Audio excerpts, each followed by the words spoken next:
I've been in AC for fucking a week though. You know what I mean? Well, I've been in 100 fucking. I've been outside. I've actually been having trouble because so I get sick.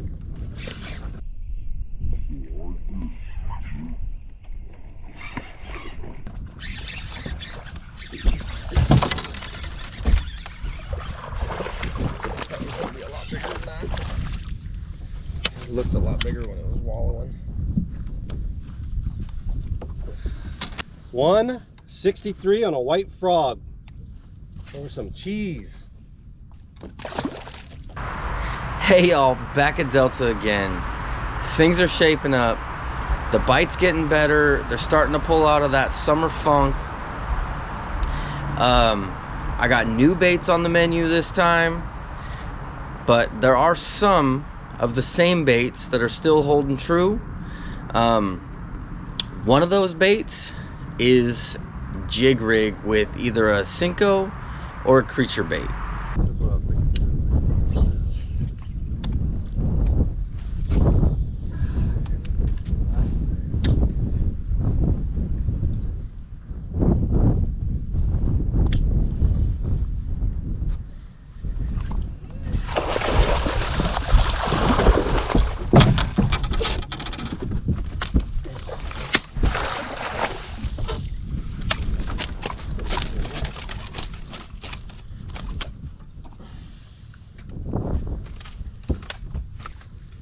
308 on a jig rig.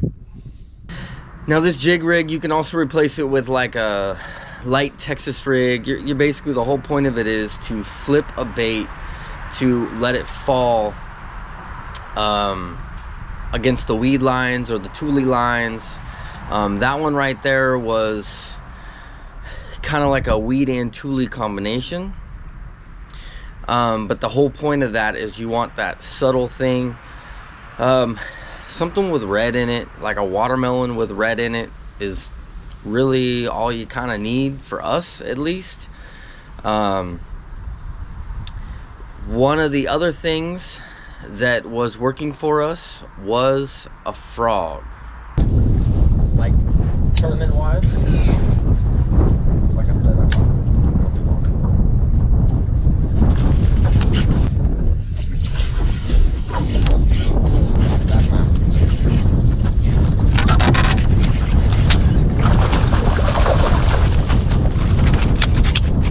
here comes the frog. Open. 207 on a frog. Now the frog bite for us, they were, if you were walking it out, they were coming up from the depth, from the deep side, hitting it and then going back out again. They weren't, it had to come out on that outer edge. They weren't in tight. They had to be out a little bit more.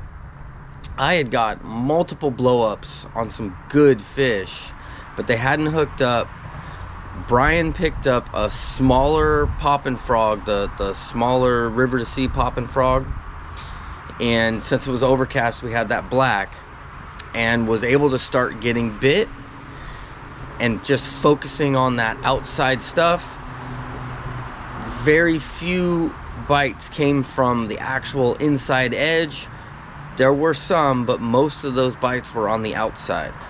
Now, another great thing that was kicking out some keepers along with some dinks is a Senko.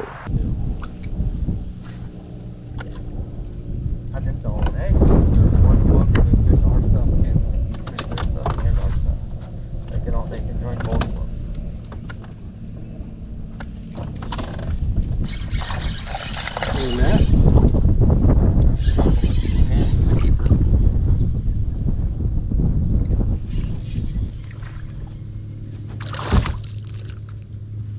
Jumping back there. That was a fat little guy. I didn't realize he was that fat. Yeah, that's probably called. Yeah.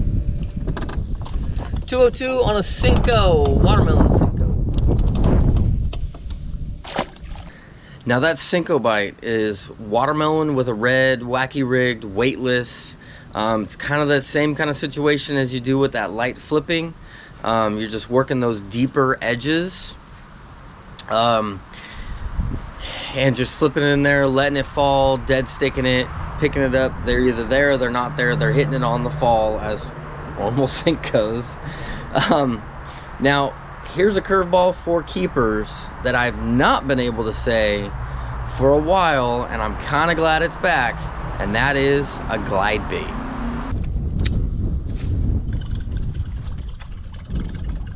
You just got one overshot. Yeah, that cloud's bigger than the rest of them.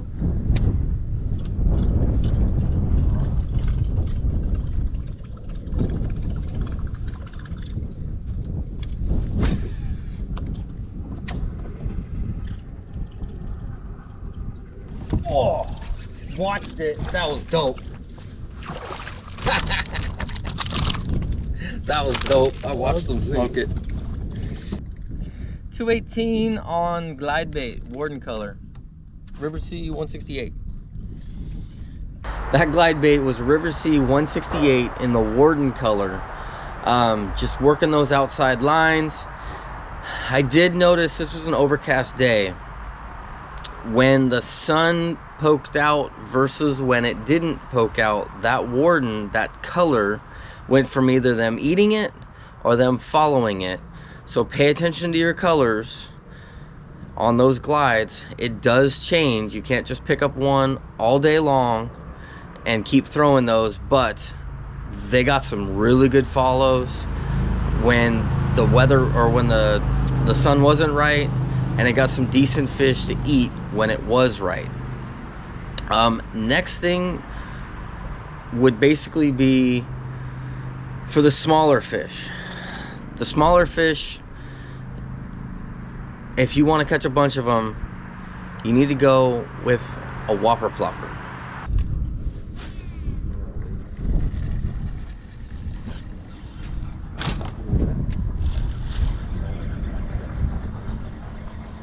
You hear how hard I hit that one though? I hit that one. I sucked drag on this tiny little thing. Another dink on a plopper. Now that whopper plopper is actually the 75 size in monkey butt.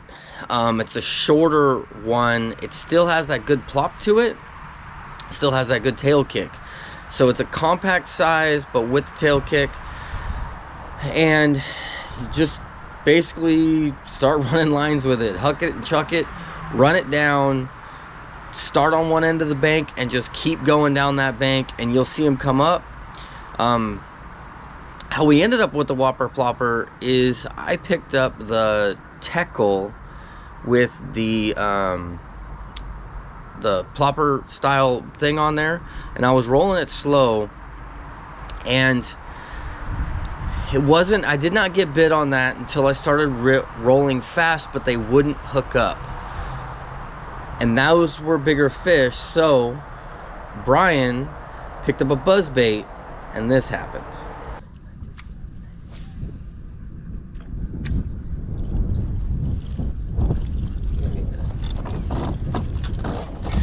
It's gonna be a minute.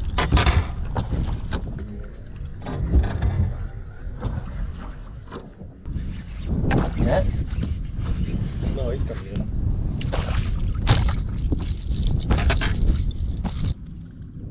$130 doesn't help. Buzzbait. Now the good thing about that buzzbait is you can cover a lot of water, and most of the bites are going to be larger bites. You'll get short struck on them from the babies, but the ones that actually commit usually are on the bigger side. You're just gonna get less bites with it. If you want the bites, then you go with the plopper. If you want the quality, you go with the buzzbait, but you're gonna have to cover a lot more water. Another thing you can do for the bites is an underspin. I didn't watch one. I didn't look at it.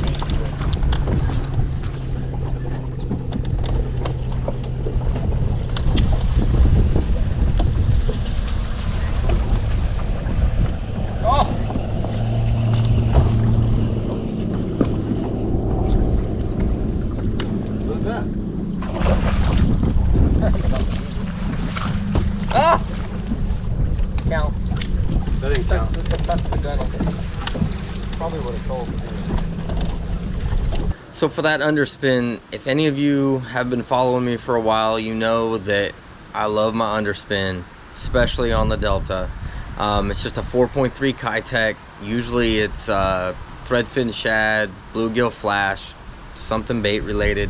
I don't think the color really matters. It's just light or dark, something shad related.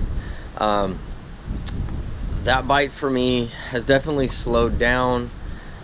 And as I'm reeling them in, I can actually see the blade of that underspin disappear, and you could still see the bait. So they're hitting that blade from underneath it, and it's just a bunch of babies. And they're not fully eating it. There are ones that come up and just smoke it, make it completely disappear. And usually that's when I let it go down in the water column. But speaking of dinks, here's the dink of the day. What's that? Your hook set was horrible, by the way. You know why? Because I figured out it was small before I even swung, and I knew I'd rip it out if I didn't.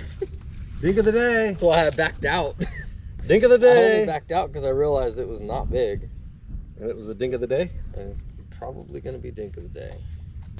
Dink of the day on a Whopper Plopper 75. Cute little one on that Whopper Plopper 75. But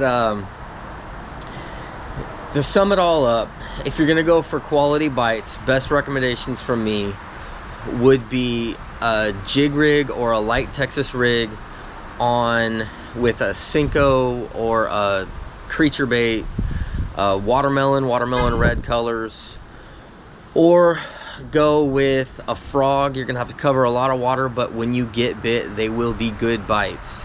If they are missing it, don't be afraid to downsize that. I just stick to black or white. I just keep it simple and just rotate between it. The other option is glide baits, if you do know how to throw those.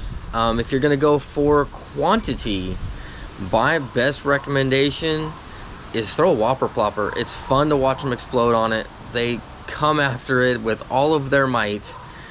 And then other than that would be an underspin, but downsize that underspin.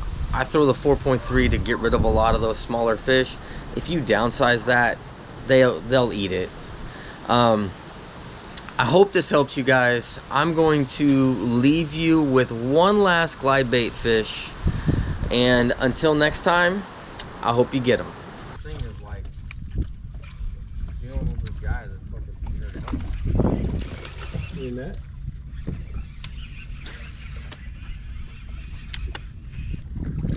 Oh yeah, big baits, big fish.